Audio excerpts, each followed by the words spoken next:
You are listening to the Business Growth Toolkit, a series from The Standard Show, the podcast that brings you the stories behind the standards in collaboration with Innovate UK EDGE.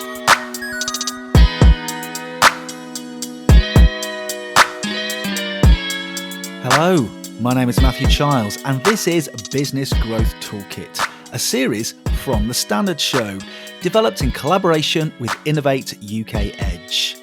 Innovate UK is the UK's innovation agency, and Innovate UK EDGE is a key part of the agency's deep investment to help innovating businesses grow and scale, supporting them with tailored advice on becoming investment ready, internationalizing and managing how they innovate. In this series, we're looking at the relationship between standards and some key business issues, with particular relevance for SMEs. This episode of the series is on supply chain management, and our guide is Frank Lee. With more than 30 years' experience of management systems in areas such as quality, health and safety, risk, resilience, and sustainability, Frank is Chief Executive of the Institute for Collaborative Working. Whilst working at BSI, Frank was instrumental in the introduction of a number of national and international standards in areas such as health and safety and risk management. He's now a standards maker too, involved in the development of a number of different standards, such as ISO 44001 for collaborative business relationships. Before we hear my conversation with Frank, a reminder that you can subscribe to The Standard Show wherever you get your podcasts, and you can find and follow us on social media too. All of the details are in the show notes. Hey Frank, welcome to The Standard Show and our Business Growth Toolkit series. Hi, thank you for having me. It's good to be here. Now, Frank, I want to start with terminology. So supply chain management, supply chain resilience, what is meant by these terms? Actually, supply chain is just the trail that any materials or intermediates that you might have to deliver your product or service has to take before it gets to you. And then what your products or services have to do to get to the end consumer. It's as simple as that. And I suppose, Frank, you remember when the Suez Canal was blocked in 2021? That was a useful reminder, wasn't it? Just how global supply chains are. Supply chains these days are absolutely global. I mean, gone are the days where you could get everything you wanted around the corner from where you live. And so it's the intricacy of those supply chains, the complexity of them that really go all around the world. So even though you may think that you're in control of what you do here in the UK, you may actually be reliant on someone on the other side of the world. And what is becoming increasingly evident in recent years is the role that logistics play in a supply chain. There's a logistics link between every link within every supply chain. The more complex the supply chain, the more logistic links there are. And you mentioned the Suez Canal incident. When lots of ships were delayed there, we had shortages of raw materials coming into the UK. Ships had to take longer routes around to get here. But you could have something really simple as well. You could have disruption in a particular country due to floods, and products can't move around, they can't get to the ports, they can't meet the ships, they can't get here. So it's really important to understand all the complexities in your supply chain. And what role can standards play generally for supply chain management? Why do they matter? Well, I think they matter because they provide you an awful lot of good practical knowledge, good reference material. And also there are, of course, some standards and not all. And one of the problems sometimes with standards is that people immediately think of certification when they think of standards, but that is not always the case. But certainly you can de-risk elements in your supply chain by ensuring that your supply chain partners have certified to particular standards that should help you have a greater level of confidence in their ability to provide what they say they'll provide when they say they'll provide it. But the standards themselves can help you to look at the supply chain, to evaluate the risks in your supply chain, to make sure it's a more resilient supply chain. And they can do that all by giving you options on what you might do to reduce those risks or to get greater certainty in your supply chain.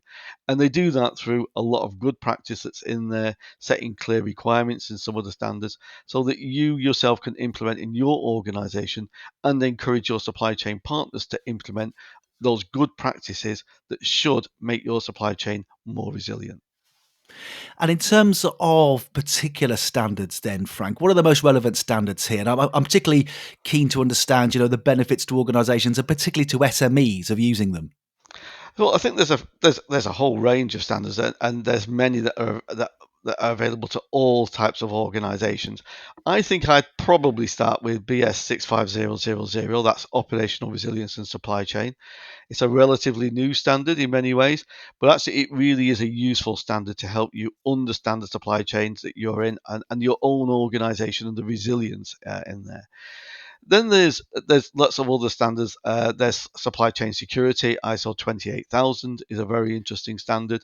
Um, One of the ways that, and one of the standards that are very close to my home, is ISO 44001 for collaborative business relationships, where you really take your critical supply chain partners and build partnerships with them that provide you with greater levels of assurance. But then there's some of the very traditional standards that have been about for a long, long time, and I've stood the test of time. The most notable being ISO 9001, full of great requirements, has been used by many, many organizations around the world for many, many years, and provides probably that base and that bedrock on which to build all other systems that you want to put in place, or you want your supply chain partners to put in place to provide greater levels of security. And then thinking forward and where we are in the modern world, I think 14001, ISO 14001 for environmental management is key, because with that standard in place, certainly in the world we live in today, where the desire to get to net zero is so important, then 14001 will provide the basis for you to get there. But there are lots of other standards as well that are great tools along the way. You mentioned there 65,000, Frank. Just tell me a bit more about that standard and what the benefits to an organisation of using that. So 65,000. It focuses on organizational resilience, the resilience within your organization. So it enables organizations and management of organizations to review the resilience that they have in there. And one of the key things that it does is it puts supply chain resilience at the core of organizational resilience, alongside information resilience and operational resilience. And that's really key, because supply chain resilience is a part of overall organizational resilience, but it's a critical part. And that standard really puts it at the heart of it. And it's focused on three key areas, which are product, process, and people. And it looks at how you can be an agile organization working out there and making sure that you are in the best possible position to withstand things that might go wrong. It's actually a code of practice, so it really provides lots of guidance. So it's not a standard that anyone will be encouraging you, in my view, anyway, to certify to. There's no certification schemes for this standard, at least none that I'm aware of. But what it does is it provides lots of guidance. So clarifying the nature and the scope of the resilience to top management in an organization, which is really important. So it crystallizes what it means for them. Identifying or helping you identify the principal components of resilience so that the organization can review its measures and its systems that are in place, and then look at the areas where it's weaker and where it wants to strengthen. Um, so I just think it's a really good point of reference. It's full of really good, useful information, and a good ready reference standard that you have on the shelf behind you. And when you want to look at something, when you want information, you pull it down as a reference one. Just on that, Frank, I want to come back to some other standards you mentioned, but that issue about guidance there, what does that mean? It's not telling an organisation precisely what to do. Just explain how guidance works within a standard. Yeah, okay. And maybe it's probably best to contextualize it around the different sorts of standards you might find. To my mind, I simplify them into two clear areas. There are requirements documents, and ISO 9001 and ISO 14001 are good examples of this. 44001 is another one. And these really are designed for certification, or certainly when they were written, they had certification in mind, and they're full of shalls. You shall do this, you shall do that. So they set clear requirements for organizations to achieve.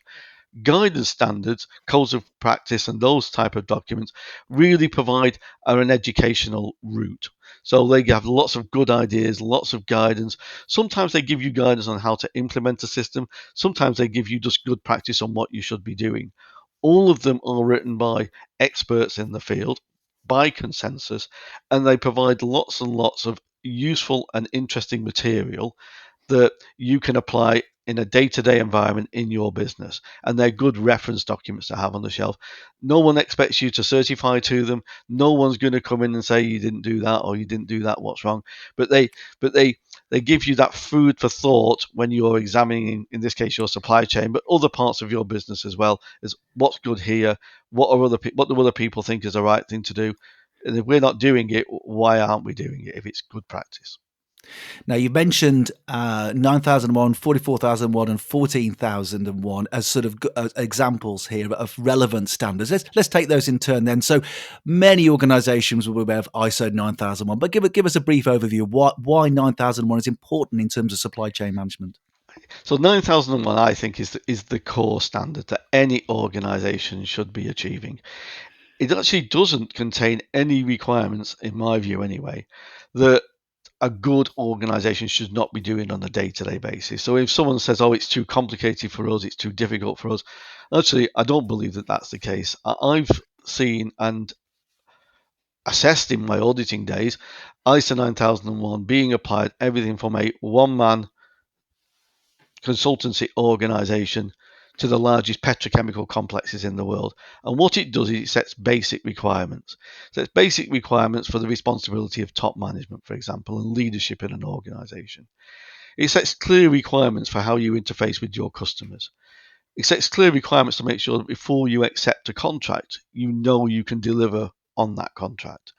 It sets clear requirements to make sure that you know and in your organization you can consistently produce the product or service of the desired quality time after time after time. And it has processes to making sure that you continually improve by looking for objectives to get better at what you do, to meet your customer requirements in a better way. And all in all, it's a bedrock standard for me. And it's built on something we call the high level structure. And all modern requirements documents in terms of standards, 14,001, all the others, all follow the high level structure. And that means when you build a system um, to address the requirements of the standard, whichever standard it is, whether it's 9, 14, 45 for health and safety, 44 for collaborative business relationships, 27,000 for information security, the basic structures are the same. They start with leadership and they move on through the standard. And what that means is that following that process, that methodology, you can build integrated systems so you're not duplicating things. So this is the right way we do it from a quality, a safety, and environmental perspective, as opposed to having lots of different systems. And 9001 really is that bedrock. It touches all elements of an organization. And it's based really on, I believe, on four clear premises, which are systems, processes, competence, and culture. And if you get those things right, you're pretty well on the route to having a good system in place, a good structure in place, and being a good organisation that people can trust and rely on. And you mentioned, Frank, earlier on another one of those management system standards, 44,001. Tell us about that and about why it's important here. Okay, well, 44,001 clearly is a standard close to my heart. It's one I've been working on for a good number of years. And it's about collaborative business relationships. So when you look at your organizational resilience, you may determine that when looking at your supply chain, there are certain parts of that supply chain that are absolutely critical to you, that you could not survive without them. And to de-risk that particular element of your supply chain, you may feel that partnering, having a much closer relationship with them is a key thing. Now, this is not a legal partnership in any way, but it is forging a relationship with that partner so that you can work in a structured, collaborative way to deliver your outputs and get greater value from it. And this standard is all about creating new value and de-risking your supply chain risk areas. I'd only really recommend it to be used with critical suppliers where you really have a need, because it does require you to do certain things that you maybe don't want to do in every situation. So you will share knowledge and information with them. Now that does bring risk with it, and collaborating alters the risk profile of an organization.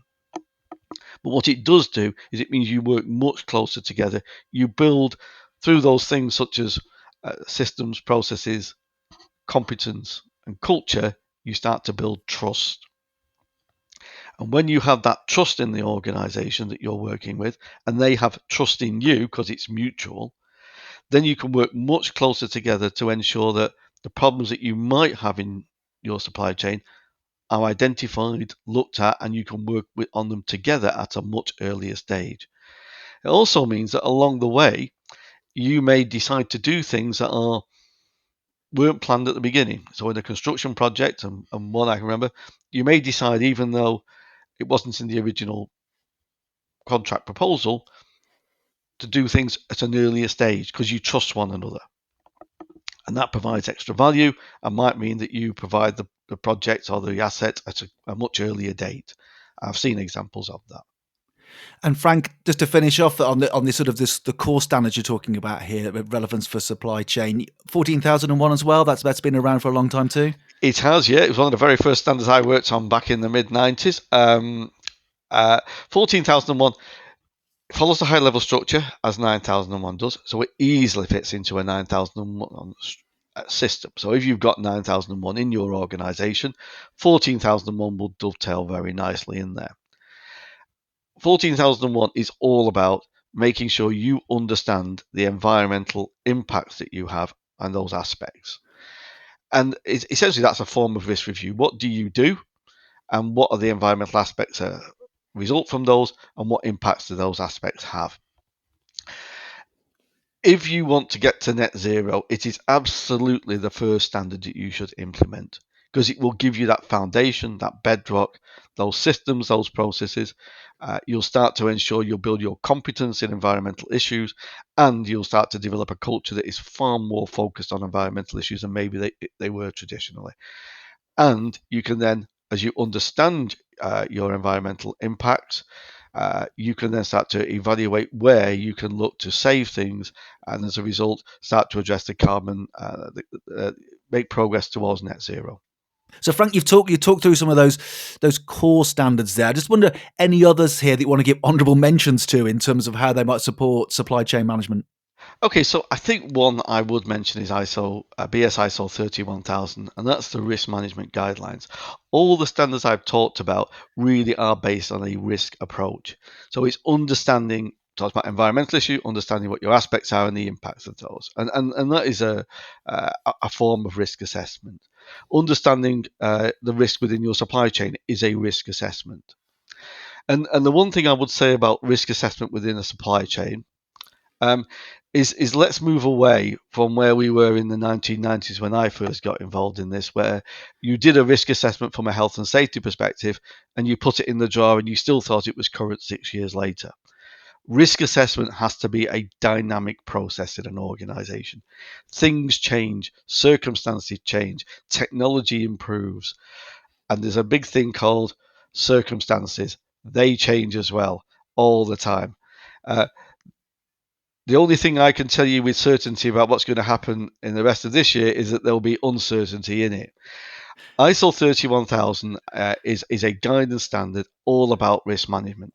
And what it helps you do is it provides lots of guidance so that if you're starting out on this process, it helps you to conduct good and effective risk assessments. You can go on training courses, of course, to help you do this. And in many ways, you would say that risk assessment is something we are innately, naturally good at as humans. Every time you cross the street, you perform a risk assessment.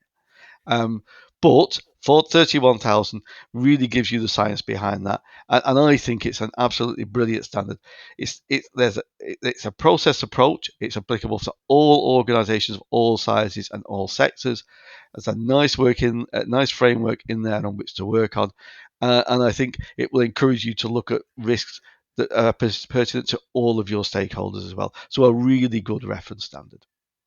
So, Frank, I'm interested about journeys here. We love talking about journeys on the Standard Show. I just wonder what in your view is the first thing, particularly an SME, should do when thinking about implementing supply chain management standards. What's the first thing an SME should do? That's a really good question, actually, because the answer to what an SME should do and what maybe a very large organization should do, in my view, are different. So, if I was an SME, the first thing I would do is I would look to understand the role and my place in the supply chain of my key customers. I think that's really important. And then I would look to see if there is anything I can do looking back through my supply chain. But I have to accept that there's probably a limited amount I can do to influence things downstream from me in my supply chain if I'm an SME.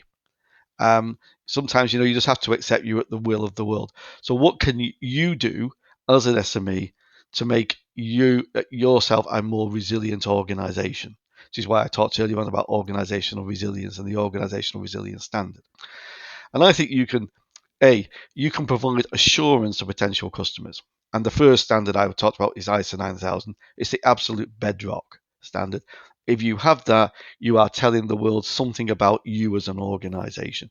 And so using that, going through that standard and checking, do I do this? Do I do it regularly? Do I do this? Do I do it regularly? Is really good practice. Because if the answer is no, I don't do it, then you should ask yourself the question, why? Is there a good reason? Because this is good practice, but it's been adopted by a massive number of organizations around the world. All of them are doing it. Why am I not? So I will say that to me, that's the first thing I should do. Understand my role in the supply chain. Look to see what influences I can have and what influences I can have that maybe mitigate things for me. So have I got multiple sources that I can source from if there's a problem? And then how can I make myself more attractive as a supply chain partner to those, if you like, um, upstream of me? So obviously, Frank, that's a really important first step. I'm just thinking that obviously, what are the subsequent steps? What might be 2, 3, and 4 for an SME when they're thinking about implementing supply chain management standards? Okay, so I think that once you've done those basic things of understanding your place in that supply chain, and you've looked at the first standard, which is ISO 9001, which is one business decision, I think then you have another business decision, which is, do I wish to certify to 9001? And of course, the benefits in doing so in relation to the benefits that you'll get. The benefits for you to do that, in my view, are that you will end up with a system and a structure that has more rigor within it, but also you will be providing confidence to your customers in your ability to deliver consistently to them at the right quality, at the right time, in the right place. So I think that's a good start. After that, again, you need to look at what the needs are and what of other stakeholders that you have. And I think this depends very much where you are in the supply chain and who your customers are. But certainly looking at the other standards we've talked about are really important. And these days as well, maybe one other standard I should mention, and one that I would suggest all organisations take a look at, is ISO 27001 for information security. You might find that your customers and actually your suppliers are very, very keen that you have good systems in place to provide levels of information security, confidence to them, and you yourselves may be in possession of important IP that you want to keep for your organization because it's critical to you. So I think after I'd satisfied myself that I had good systems in place, I could provide good confidence to my stakeholders, I could deliver products consistently to my customers, that I knew where I sat in the supply chain and I had taken whatever mitigation I could about issues into my supply chain, I would look very closely at information security as well. Now, Frank, you are a standards maker too. So what's been your standards journey? How and when did it start for you, and where are you now? Right. Okay. Well, hopefully, I'm not at the end. Where did it start? Well, I first started using standards in 1990 was my first introduction. It was BS 5750. Now it's ISO 9001. Um, and I got knowledge of after that of other standards such as ISO 14001 and what was OHSAS 18001, which is probably the first one I had any real inputs into. With that became ISO 45001 for health and safety. Um, I never saw myself as a standards maker. To begin with, in fact, I'll tell you, for a good few years, I avoided it. I thought it's not for me. It's dull and boring. It's full of people sat around in committee rooms talking about really dull things for hours after hours, and I really did not appeal to me at all. Plus, I didn't think that I was academically well qualified. So was I going to contribute anything to it? Would I be in the room with a lot of people that I was out of my depth in? And the other thing about standards, I thought, my English is not particularly good, as you may have noticed during the conversation here. And then will that be a disadvantage? Would they not want me? Eventually, I was persuaded to get involved, and 44,001 was probably the first one that I sat in the committee room. And what I realised was that I wasn't out of place, that the people in there wanted knowledge from all angles and all types of people. It was a very inclusive environment. It didn't matter that my English was not as good as it should be, because we had an expert in the room who tidied up all of those things. And all as you had to do was bring into that room an open mind and a willingness to share your knowledge and your views in a respectful way. And it's been a fulfilling and really enjoyable journey for me. And after that, I've been involved in other standards, one on government procurement. I got involved in the COVID guidelines standard. I've sat on the ISO 9001 and on the ISO 45001 committees in the past. I don't sit on all of them today. I think it's good to let other people have a go as well. But I found it a really fulfilling journey, and it's a journey that probably I didn't expect. And I recommend it to anyone. The more that you get involved, the better the standards are. Well, I was going to say that. I was going to say that to you, Frank. As you said, you've been a relatively reluctant to start your journey, sort of tentative, but it sounds like you've now become absolutely sort of steeped in standards. What would you say? You said there about you'd recommend it. What would you say to someone who, particularly an SME maybe, is considering doing the same and getting involved in standards? What would you say? Well, I think the first thing I'll say is absolutely do it. There's a number of benefits you will get. I mean, there's an obvious one, which is you will be able to influence the direction of that standard, and that's a good thing to do. Certainly better than having no influence whatsoever. So if you are knowledgeable, then and you're an expert in that area, you'll end up with a standard that is useful to you and to others, as opposed to one that maybe you feel isn't. If you go through life and you look at every interaction you have with someone as a learning opportunity, then a standards committee room is a great place to gain more knowledge. It's personally fulfilling. You're contributing something, you're giving something back to the sector that you work in, but you're also learning at the same time. And to me, that's probably the number one thing, the opportunities it's given me to learn as well as to give back. And I think that's just something I've really enjoyed over the years.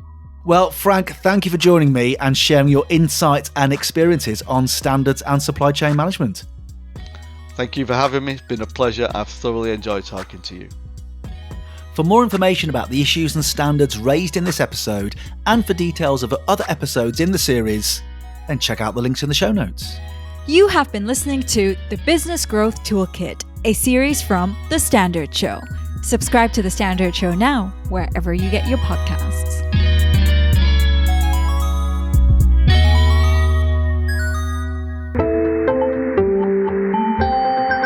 You just heard a Stripped Media production.